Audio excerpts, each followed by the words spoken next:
하나님의 말씀입니다. 신약성경 로마서 12장 14절부터 21절 말씀입니다. 신약성경 257쪽입니다. 제가 말씀을 받들어 봉독합니다. 너희를 박해하는 자를 축복하라. 축복하고 저주하지 말라. 즐거워하는 자들과 함께 즐거워하고 우는 자들과 함께 울라. 서로 마음을 같이 하며 높은 데 마음을 두지 말고 도리어 낮은 데 처하며 스스로 지혜 있는 채 하지 말라. 아무에게도 악을 악으로 갚지 말고 모든 사람 앞에서 선한 일을 도모하라. 할 수 있거든 너희로서는 모든 사람과 더불어 화목하라. 내 사랑하는 자들아, 너희가 친히 원수를 갚지 말고 하나님의 진노하심에 맡기라. 기록되었으되 원수 갚는 것이 내게 있으니 내가 갚으리라고 주께서 말씀하시니라. 내 원수가 줄이거든 먹이고 목마르거든 마시게 하라. 그리함으로 내가 숯불을 그 머리에 쌓아 놓으리라. 악에게 지지 말고 선으로 악을 이기라. 아멘. 하나님의 말씀입니다. 여러분은 혹시 이런 생각을 해보신 적이 없으신지요? 아마 제가 이렇게 묻기는 하지만 그런 마음들을 늘상 가지고 있는 줄로 압니다. 나는 예수님을 믿은 지 꽤 되었는데 왜 나는 여전히 변하지 않을까?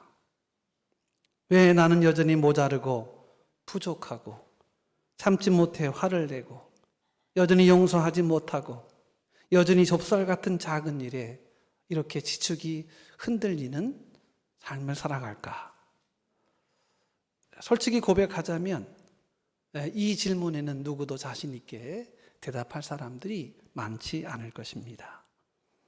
아침에 일어나서 주의 말씀을 따라 감사하며 생활하겠다고 굳은 맹세로 다짐하였건만 마음 먹자마자 곧바로 불평하고 원망하는 찌질한 모습을 버리지 못합니다.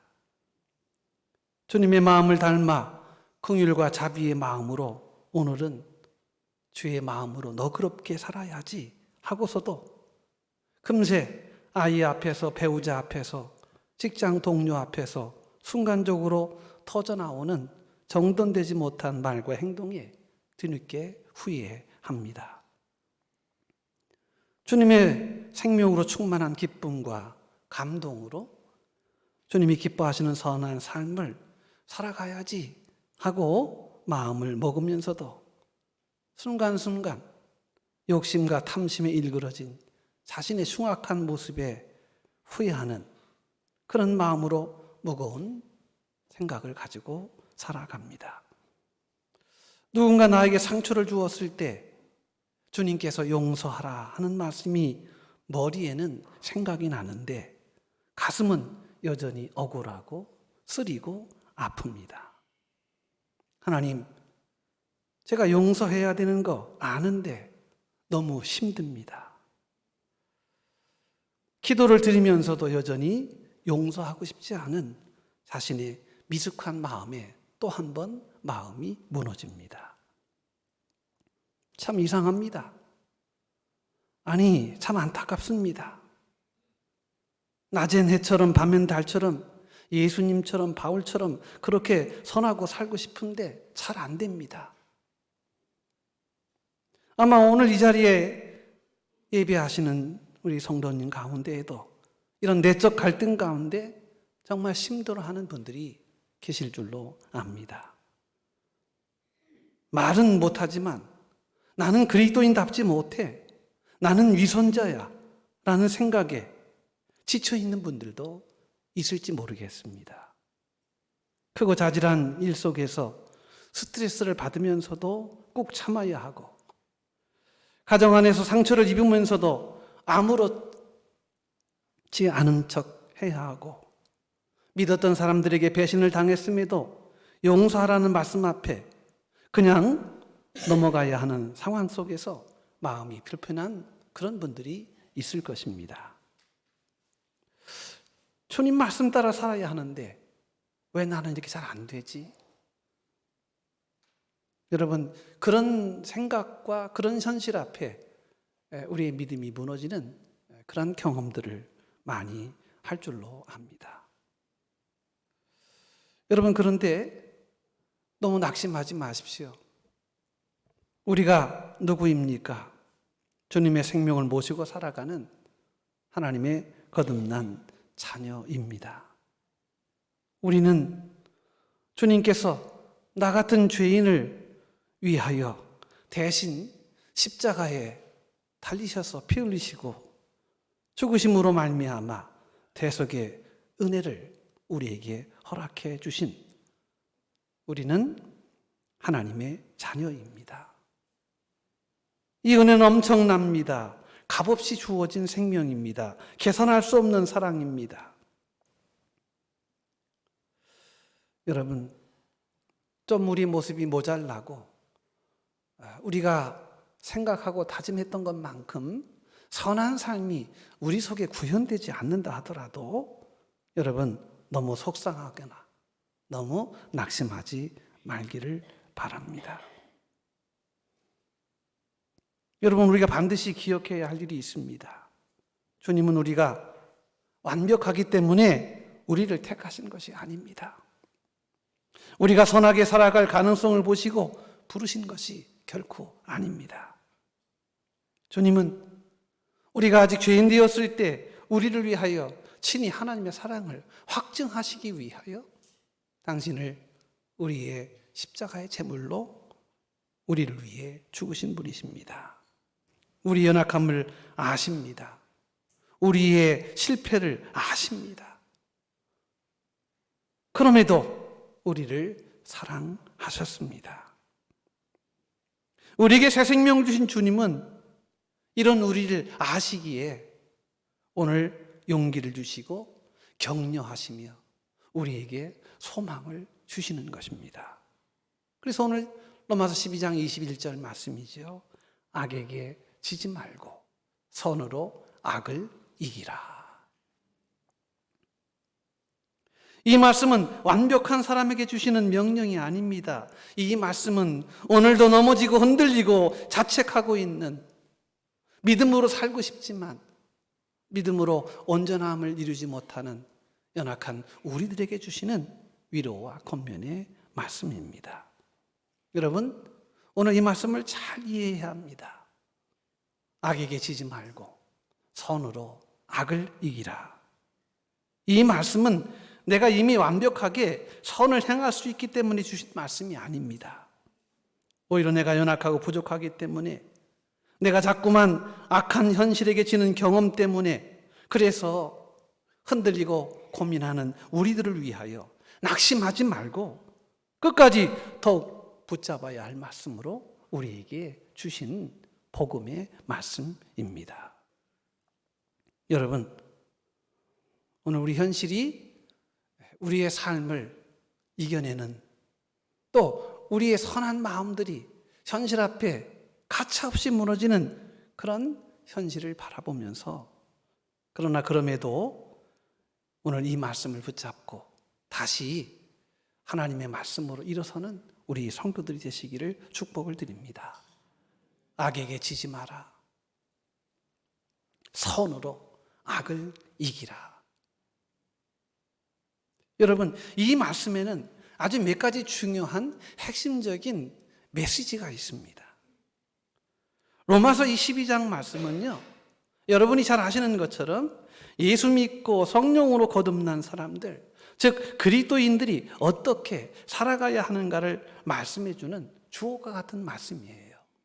그래서 여러분 성경에 그런 타이틀이 적혀져 있을 것입니다. 그리스도의 새 생활.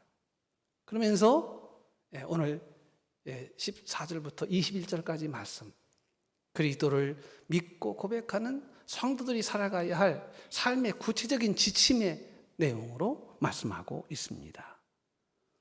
로마서 12장 2절이죠. 너희는 이 세대를 본받지 말고 오직 마음을 새롭게 함으로 변화를 받아 하나님의 선하시고 기뻐하시고 온전하신 뜻이 무엇인지 분별하도록 하라. 이 이후에 주어지는 교훈의 말씀입니다.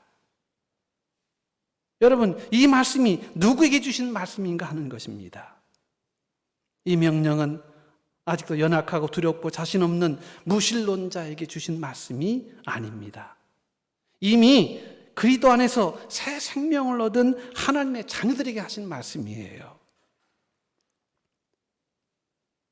악에게 지지 말고 선으로 악을 이기라. 여러분, 이 말씀의 전제는 이것입니다. 당신은 주님의 생명을 간직한 믿음의 사람이다. 당신은 구원받은 하나님의 자녀이다. 하나님의 말씀을 따라 살아가는 믿음의 사람이다. 말씀으로 이길 수 있는 인생이다. 여러분, 우리가 여기서 솔직히 인정해야 할 것이 있습니다.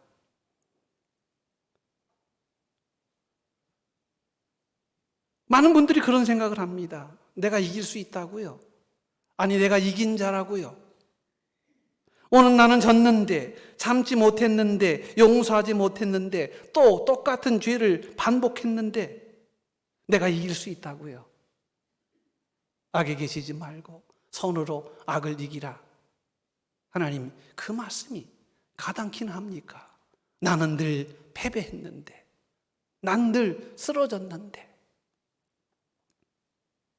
그렇습니다. 오늘 우리 현실은 그렇습니다. 그러나 여러분, 현실은 그렇진 몰라도 오늘 우리에게 주시는 하나님의 말씀은 우리의 현실이 그렇기 때문에 포기하라고 말씀하지 않습니다. 신앙생활을 하신 분들 중에도 이런 착각을 합니다. 자신을 늘 약한 자, 부족한 자, 능력 없는 자, 선을 감당할 수 없는 무능력자로 규정합니다. 물론 우리 자신의 모습만 본다면 그 말이 맞아요. 나 같은 죄인이 어디 있습니까? 나같이 쓸모없는 인생이 어디 있습니까? 마땅히 죽어야 할 나 같은 인생이 어디 있습니까? 우리는 주님이 말씀하신 고도의 거룩한 성화로운 삶을 살아내기에 너무도 기준 미달인 인간인 것은 맞습니다. 인간의 도덕적, 윤리적 연약함과 부패성을 도무지 감출 수가 없습니다. 내 자신을 깊이 들여다보면 들여다볼수록 그 추악한 모습에 우리는 아연질색합니다. 죄로 말미암아 하나님의 심판 아래 있었던 자들이 바로 우리입니다. 여러분, 우리는 희망이 없습니다. 그 말이 맞아요. 그러나 성경은 말씀합니다. 영죽을 죄인이었던 우리를 예수 그리스도의 보혈의 피로 구속하셨고 십자가의 구속의 은혜로 우리를 새 사람으로 인쳐 주셨습니다. 우리는 주님 안에서 거듭난 새로운 하나님의 자녀가 되었습니다. 고린도후서 5장 17절 말씀이죠. 그런즉 누구든지 그리스도 안에 있으면 새로운 피조물이라. 이전 것은 지나갔으니 보라 새 것이 되었도다. 여러분, 우리는 세상을 추종하는 옛사람이 아닙니다. 예수 그리스도의 영원한 생명을 따라 살아가는 새 사람으로 거듭났습니다. 그러므로 안 된다, 할 수 없다, 우린 무능하다, 부족하다.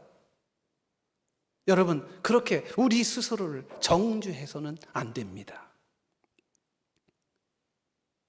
예수 그리스도의 영원한 생명을 따라 살아가는 새 사람으로 우리는 거듭났습니다. 요한일서 4장 4절에 보니까요, 그리스도 안에 거듭난 새로운 성도들의 삶을 요한 사도는 이렇게 고백하십니다. 자녀들아, 너희는 하나님께 속하였고 또 그들을 이기었으니 이는 너희 안에 계신 이가 세상에 있는 자보다 크심이니라. 여러분, 우리가 믿는 하나님, 우리를 하나님의 거룩한 자녀 삼으신 그 하나님, 나 같은 죄인을 변하여 하나님의 자녀 삼으신 그 하나님은 세상보다 크신 하나님이시라는 거예요. 또한 요한복음 16장 33절에 주님께서는 제 아들에게 이렇게 말씀하셨습니다. 이것을 너희에게 이르는 것은 너희로 내 안에서 평안을 누리게 하려 함이라. 세상에서 너희가 환난을 당하나 담대하라. 내가 세상을 이기었노라. 여러분, 나 같은 죄인을 주님께서 세상 속에서 이기게 하셨을 뿐만 아니라 우리 안에 평안을 주셨다는 거예요. 늘 우리를 고발하고 우리를 정죄하고 우리를 무너뜨리는 그 모든 것으로부터, 그 두려움으로부터 주님은 오늘 우리에게 참된 평안을 허락해 주셨다는 것입니다. 사랑하는 성도 여러분, 우리는 하나님의 거룩한 자녀인 줄로 믿습니다. 베드로전서 2장 9절 말씀에 왕 같은 제사장이요 거룩한 나라요 그의 소유된 백성이다. 우리로서는 이 세상을 낙관적으로 볼 수 없지만, 그러나 거듭난 하나님의 자녀로서는 우리는 주님이 이기신 승리의 삶을 우리는 확신하며 살아갈 수 있다는 것입니다. 그러므로 선으로 악을 이기라고 하는 이 말씀은 우리에게 불필요하거나 우리가 감당할 수 없는 무거운 계명이 아니라 새로운 하나님의 자녀로서 살아가는 성도에게 반드시 지켜질 수 있는 약속의 말씀이라는 것입니다.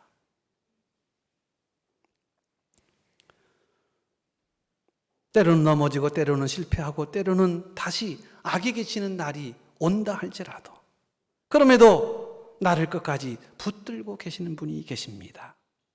여러분, 나의 어리석음이, 나의 부족함이 내 삶의 실패를 결정짓는 것이 아닙니다. 나를 사랑하시는 그분의 신실하심이 우리를 영원히 붙잡고 있기 때문입니다. 그러므로 여러분, 악에게 지지 말고 선으로 악을 이기라. 이 말씀을 여러분 너무 생경한 말씀으로 듣지 마시고요. 나하고 결코 맞지 않는 말씀이라고 평가하지 마십시오. 이 말씀을 지켜낼 수 있는, 이 말씀의 삶을 살아낼 수 있는 능력을 우리에게 주님이 주셨다는 것입니다. 사랑하는 성도 여러분, 한때 두려움이 많았던 베드로의 삶을 생각해 봅니다. 예수님이 가야바의 법정에 끌려가시던 그날 밤 베드로는 멀찍이 주님을 따릅니다. 혹시라도 주님의 제자인 것이 들키기라도 하면 혹시 예수님처럼 그 고난을 받을 수 있을까 두려워하는 마음으로 멀찍이 주님의 뒤를 사뿐히 따라갑니다. 그런데 한 여종이 불빛 아래서 베드로를 알아봅니다. 그리고 큰 소리를 칩니다. 이 사람도 예수와 함께 있었습니다. 예수의 사람입니다. 이때 베드로가 어떻게 합니까? 그 자리에서 나는 그 사람을 모른다. 무려 세 번씩이나 주님을 부인합니다. 얼마나 두려웠겠습니까? 주님을 사랑한다고 고백했던 그가 주님을 위해 죽기까지 헌신하겠다고 호언작담했던 그가 그 여종의 한마디에 무너지고 맙니다. 그러고 보면 끝장난 거죠. 그죠? 더 이상 새로운 기회가 온다는 것마저도 사치일 것입니다. 그러나 놀라운 것은 예수님의 반응입니다. 예수님은 세 번씩이나 당신을 부인한 베드로를 버리지 않으셨습니다. 부활하신 후 제 아들을 찾아가셨을 때 예수님은 베드로에게 물으셨습니다. 요한의 아들 시몬아, 내가 이 사람들보다 나를 더 사랑하느냐? 아가페스메, 네가 나를 사랑하느냐? 예수님은 베드로의 실패를 꾸짖지 않으셨습니다. 그를 정죄하지 않으셨습니다. 다시 시작하게 하셨습니다. 그리고 그 베드로는 오순절 성령 강림 이후에 완전히 새로운 존재로 거듭나게 됩니다. 나가서 복음을 전하니 하루에 3,000명이 회개합니다. 성전 비문에서 안진뱅이를 일으켜 세웁니다. 솔로몬 행각에서 복음을 미치니 5,000명이 한꺼번에 하나님 앞으로 돌아오는 역사가 일어납니다. 오히려 당황한 것은 유대 관원들이었습니다. 그들은 베드로와 요한을 잡아다가 협박합니다. 이후로는 예수 이름으로 말하지도 말고 가르치지도 말라. 그러나 그때 베드로가 담대하게 선포합니다. 하나님 앞에서 너희 말을 듣는 것이 하나님의 말씀을 듣는 것보다 옳은가 판단하라. 우리는 보고 들은 것을 말하지 않을 수 없도다. 여러분, 베드로가 누구입니까? 그도 실패한 사람이었어요. 여러 번 실패했죠. 그러나 끝나지 않았습니다. 다시 예수님의 은혜와 사랑으로, 예수님의 사명으로 다시 일어났습니다. 여러분, 이것이 바로 복음의 놀라운 소식입니다. 그는 완벽한 사람이 아니었습니다. 그럼에도 불구하고 다시 일어섰습니다.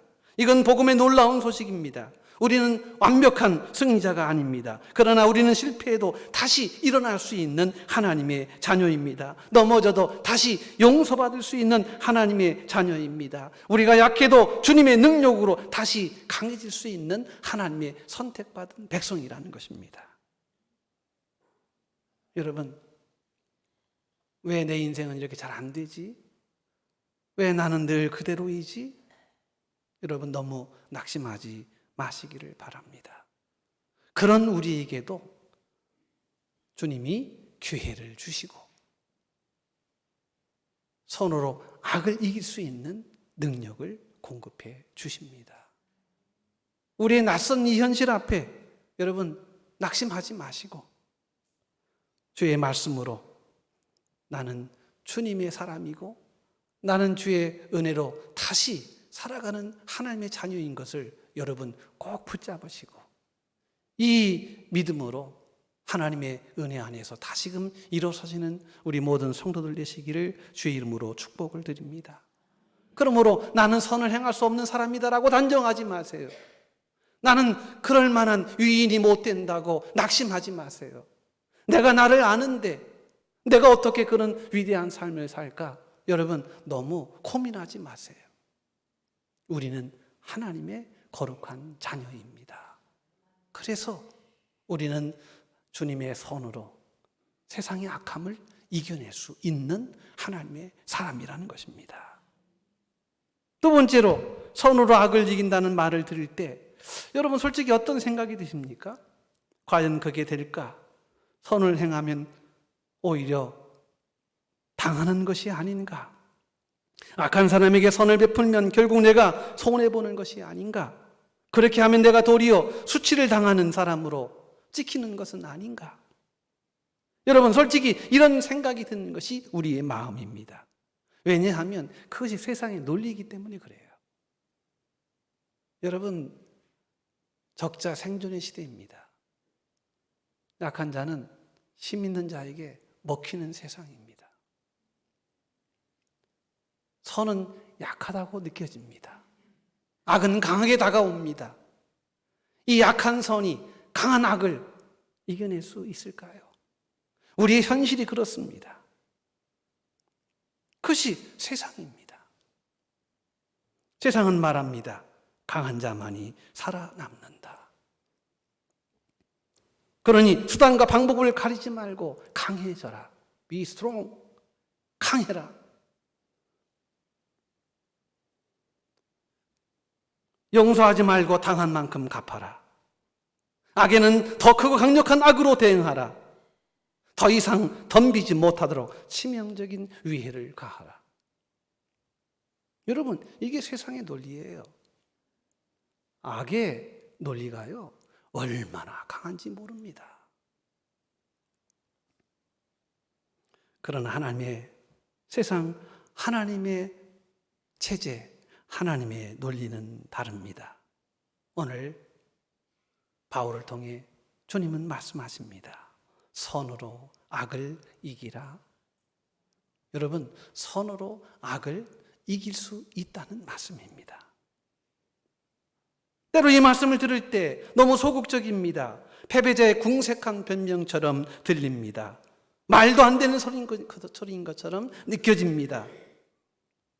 여러분, 그러나 여러분, 이 말씀이 소극적인 말씀이 아니에요.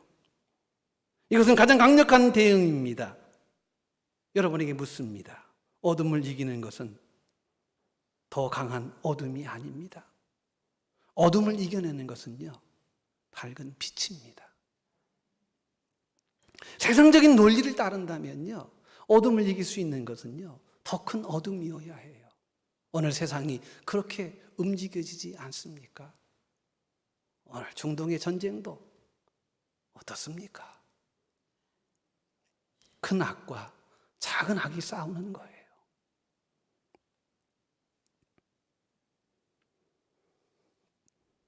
악을 이기는 것은 더 강한 악이 아니라 더 큰 선입니다.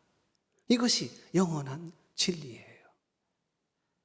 칼로 선자는 칼로 망합니다. 악은 더 큰 악을 요구할 뿐입니다. 악을 정식시킬 수 있는 것은 더 큰 악이 아니에요. 더 큰 선입니다. 오늘 20절에 이런 말씀이 있지요. 네 원수가 줄이거든 먹이고 목마르거든 마시게 하라. 그리함으로 네가 숯불을 그 머리에 쌓으리라. 여러분, 원수에게 이렇게 호의를 베풀 수 있을까요? 이건 세상적 논리를 벗어난 논리예요. 원수가 줄이면 박수 쳐야죠. 내가 너 이렇게 될 줄 알았어. 내가 알았다니까. 그래서 박수 칩니다. 그 무너져가는 그 험악한 삶을 보면서 축제를 벌입니다. 그런데 그리스도 안에서 거듭난 하나님의 사람의 이 삶의 방식은 그러해서는 안 된다는 거예요. 우리가 살아가는 삶의 그 규범 틀은요, 선으로 악을 이겨내는 것입니다. 짓는 것처럼 보여도, 실패하는 것처럼 보여도,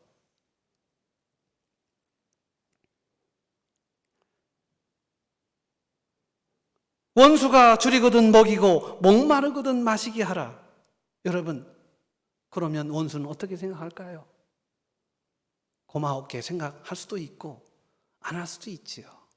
그러나 결국은요, 그 호의의 마음이 누그러지기 시작합니다. 그리함으로 내가 숯불을 그 머리에 쌓으리라. 그러니까 이 숯불을 머리 붓는다는 뜻이 아니에요. 그러면 선으로 악을 갚는 게 아니라 악을 그 이상의 악으로 갚는 거지요. 여기서 말하는 숯불을 내 머리에, 그 사람 머리에 붓는다는 말은 선을 행함으로써 저 악한 자의 마음에 부끄러움을 주게 하고 그 부끄러움에 얼굴이 확 달아오른다는 표시예요. 아, 내가 너무 모자랐구나. 내가 너무 부족했구나. 내가 잘못 생각했구나. 선을 행함으로써만 악한 자의 마음 안에 새로운 변화를 불러일으킬 수 있다는 것입니다. 선이란 단순히 비동적인 착한 행동이 아닙니다. 궁극에 악을 무너뜨리는 가장 강력한 하나님의 최고의 전략입니다. 여러분, 마음을 변화시키는 것이 최고입니다. 안 보면 그만이지. 이것은요, 반의 반도 안 되는 거예요. 오늘 성경은 우리에게 말씀합니다. 선으로 악을 이길 수 있고 선함으로 악을 이겨내는 길을 걸어가는 자가 바로 거듭난 하나님의 자녀라는 거예요. 여러분 그런데 정말 여러분 그렇게 사십니까? 예수 안에 악독한 사람들이 많습니다. 차라리 예수 안 믿었으면 좋을 사람들이 더 많아요. 저렇게 악하게 살면서 왜 예수를 믿나? 예수는 그것과 전혀 관계없는데. 여러분, 주님을 따르는 생명의 성도들은 주님의 생명의 길을 따르는 자입니다. 왜 심이나 복수가 아닌 선으로 악을 이겨야 할까요? 거기 다 뜻이 있습니다. 심이나 복수심으로 악을 상대하면 그것이 악의 생태계를 강화시키기 때문에 그래요. 더 독해지고요. 더 악해집니다. 이게 중동 사람들의 기질이 있어요. 저들은요, 한번 원수를 지면요, 대대로 원수를 갚습니다. 그러니까 이 악의 이 이 순환이, 악순환이 끊이지 않습니다. 여러분, 지금 중동의 역사를 보십시오. 야곱과 에서의 이 뒤틀린 관계가 지금까지 이어오지 않습니까? 끊이지 않습니다. 그래서 주님이 이 대대로 악순환되는 이 악의 고리를, 이 악순환의 고리를 주님이 발본색원하시려 하셨던 거예요. 그것이 무엇입니까? 내 원수를 사랑하라. 여러분, 이 악의 악순환을 이길 수 있는 방법은 더 큰 악이 아니에요. 사랑입니다. 사랑만이 악을 이길 수 있는 것입니다. 악의 순환고리를 생각해 보십시오. 악을 악으로 갚는 것은 악이 설계한 이 악의 게임의 룰에 말려드는 거예요. 내가 복수라는 이름의 힘을 사용할 때 나는 결국 상대방과 똑같은 폭력의 논리를 사용하는 사람이 되고 마는 것입니다. 결과적으로 악이 사라지는 것이 아니라 내 안에 악이 전이 되고 복제되는 거예요. 그래서 악은 더 강화됩니다. 증오와 복수심은 성도의 영적 에너지를 급격히 고갈시켜버립니다. 정당해 보이는 분노일지라도 그것이 복수로 표출되는 순간 영혼의 거룩한 형상은 파괴되고 말고요. 그때부터 악의 생태계의 이론으로 존재하는 거예요.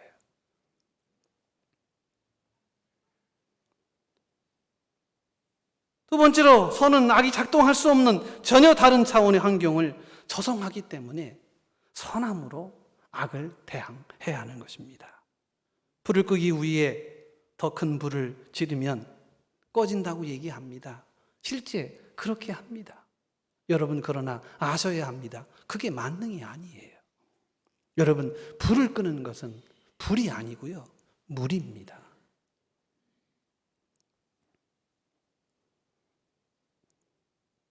불을 소멸시킬 수 있는 유일한 물질은 물입니다. 악을 소멸시킬 수 있는 유일한 것은 선입니다. 선으로 악을 이기는 것은 그래서 영원한 가치가 되는 것입니다. 악이 작동할 수 없는 전혀 다른 차원의 이 선이 온전히 역사되어질 때 악의 자리는 점점 사라지고 마는 것입니다. 사랑하는 성도 여러분, 오늘 저와 여러분 가운데 주님의 선함으로 우리의 악한 현실이 있다면 여러분, 그 선함으로 대응하고 그 주님이 행하신 주님의 방법으로 여러분 세상을 이겨내는 우리 믿음의 귀한 성도들이 되시기를 축복을 드립니다. 예수님께서 마태복음 5장 44절을 통해 말씀하셨습니다. 내가 너희에게 이르노니 너희 원수를 사랑하며 너희를 박해하는 자를 위하여 기도하라. 쉽지 않죠. 저희가 이제 기독교 윤리를요, 신학대학부터 대학원, 박사학원까지 기독교 윤리를 그렇게 배웠는데 답이 안 나오는 구석입니다. 여러분, 원수를 사랑하고 원수를 위해 기도하고 원수를 위해 축복하는 거 여러분 결코 쉽지 않습니다. 왜냐하면 당장의 결과를 보장하지 않기 때문입니다. 그러나 이 말씀은 구원받아 하나님의 은혜로 가득한 성도의 의무를, 성도로서 살아가야 하는 존재 방식을 우리에게 끊임없이 말씀하고 있는 것입니다. 선으로 악을 이기는 행함에 내 능력이나 결심이 아닌 하나님의 은혜로 가능한, 하나님의 은혜를 입어야만 이 일이 가능한 거룩한 윤리가 된다는 것이에요. 여러분, 그렇기 때문에 우리가 신앙인으로 산다는 게 쉬운 게 아니에요. 제가 늘 말씀드리잖아요. 교회 나온다고 교인입니까? 예배를 드린다고 교인입니까? 그 안에 예수의 영이 없으면, 예수의 생명이 없으면 그냥 껍데기인 것뿐이에요. 우리는 예수의 생명을 내 삶의 전부로 고백하며 나는 죽고 예수의 생명으로 살고자 하지만은 믿음의 종인 줄로 믿습니다. 그렇다면 여러분, 주님이 말씀하신 길을 걸어야지요. 그래야 진정한 성도가 되지 않겠냐는 것입니다. 여러분, 오늘 이 말씀으로 우리가 다시 한번 마음을 새기시기를 바랍니다. 선으로 악을 이기라는 말씀은 내 도덕과 윤리나 내 상식이나 내 결심으로 가능한 일이 아니에요. 도무지 그렇게가 안 돼요. 그런데 왜 주님이 말씀하셨을까요? 아까 말씀드렸잖아요. 예수 그리스도 안에 거듭난 하나님의 자녀만이 할 수 있는 거룩한 성화의 의무라고요. 예수를 다 믿지만 그러나 다 행할 수 있는 믿음의 모습이 아닙니다. 그러나 우리가 따라가야 할 우리의 믿음의 모습인 줄로 믿습니다. 여러분, 이 말씀은 이런 뜻이기도 해요. 선으로 악을 이기라. 이 말씀은 내가 너에게 선을 이룰 수 있는 능력을 주겠다라는 뜻입니다. 예수님께서 산상수훈에서 말씀하셨습니다. 마태복음 5장 40절, 41절이죠. 또 누구든지 너로 억지로 오리를 가게 하거든 그 사람과 심리를 동의하고 내 겉옷을 가지고자 하는 자에게는 속옷까지 가지게 하라. 여러분, 주님께서 이 말씀을 하셨는데 좀 억울하지 않습니까? 좀 비이성적이지 않습니까? 아이고, 오리를 가자 하면 그것도 그냥 뭐 마음을 선심을 내서 오리를 가면 되는 것이지 심리를 가라고요. 겉옷을 달라고 하는데 속옷까지 줘야 한다고요. 여러분, 이게 가능하냐 말입니다. 왜 요구받은 이상으로 이렇게 선을 행하며 살아가야 하느냐 말이죠. 그런데 이 말씀의 핵심은 뭐냐 하면 할 수 있느냐 없냐의 문제가 아니고요. 이 일은 내 힘으로 가능하지 않다는 거예요. 여러분, 많이 배워서 되는 거 아니에요. 자, 누님이 말씀드리잖아요. 신앙생활은 상식으로 하는 거 아니라고. 여러분, 공부 많이 했다고 그래서 신앙의 논리가 보입니까? 아니에요. 사도 바울은 오히려 그 잘못된 그런 학식과 배경들을 똥과 같이 여겼습니다. 그리고 나 사는 것 아니요 내 안에 그리스도가 사신 것이라 아낌없이 자신의 모든 전존재 그림자들을 삭제해버리지 않습니까? 신앙은 상식으로 하는 게 아니에요. 이 말은 선으로 악을 이기는 일조차도 내 힘으로 가능하지 않다는 것입니다. 주님께서 선을 행하실 수 있는 능력과 은혜를 채워주실 때 비로소 부당한 현실 그리고 갑갑한 현실 속에서도 나아갈 수 있는 영적 너그러움이 채워지게 되는 것입니다. 내 안에는 선을 행할 수 있는 능력이 없습니다. 여러분, 우리 안에는 선이 없어요. 여러분, 절대 여러분 착각하지 마세요. 우리 안에는 선이 없습니다. 그래서 선을 베풀 능력도 없어요. 그러나 주님께서 말씀하시고 주님 말씀에 따라 순종하고 주님이 내게 주시는 은혜가 채워지면 여러분, 그 은혜를 타고 하나님의 거룩한 선함의 역사가 흘러 넘치게 되는 것입니다. 채워지지 않으면 넘쳐나지도 않아요. 하나님의 은혜로 충만한 사람은 그 이상을 줄 수 있는 너그러움을 경험하게 되는 거예요. 사도 바울의 고백을 들어보십시오. 빌립보 4장 11절부터 13절입니다. 내가 궁핍함으로 말하는 것이 아니라 어떤 행편에든지 내가 자족하기를 배우노니 나는 비천에 처할 줄도 알고 풍부에 처할 줄도 알아. 모든 일, 곧 배고픔과 배부름과 풍부와 궁핍에 처할 줄 아는 일체의 비결을 배웠노라. 내게 능력 주시는 자 안에서 내가 모든 것을 할 수 있느니라. 여러분, 선으로 악을 이길 수 있는 이 모든 것은요, 내게 능력 주시는 자 안에서 가능했다는 거예요. 사도 바울이 인격의 실중에서요, 가말리알의 그 최고의 학문, 엘리트적인 코스를 밟아서 그에게 지식이 잉여돼 가지고 그가 이렇게 한 것 같아요? 아닙니다. 주님이 주시는 은혜가 아니면, 주님의 채우심이 없으면 여러분, 결코 우리는 선을 흉내낼 수조차도 없는 인생이 되는 거예요. 사랑하는 성도 여러분, 우리 힘으로는 불가능합니다. 그러나 예수님께서 말씀하셨습니다. 사람으로서는 할 수 없으나 하나님으로서는 다 할 수 있느니라. 하나님의 은혜를 입어야 해요. 여러분, 그래서 신앙생활은 많이 아는 게 아니고요, 많은 은혜를 채우는 거예요.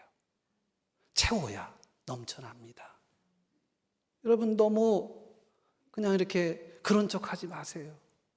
아직 우리의 채워야 할 이 항아리가, 여러분, 아직도 채워야 할 여지가 너무나 많습니다.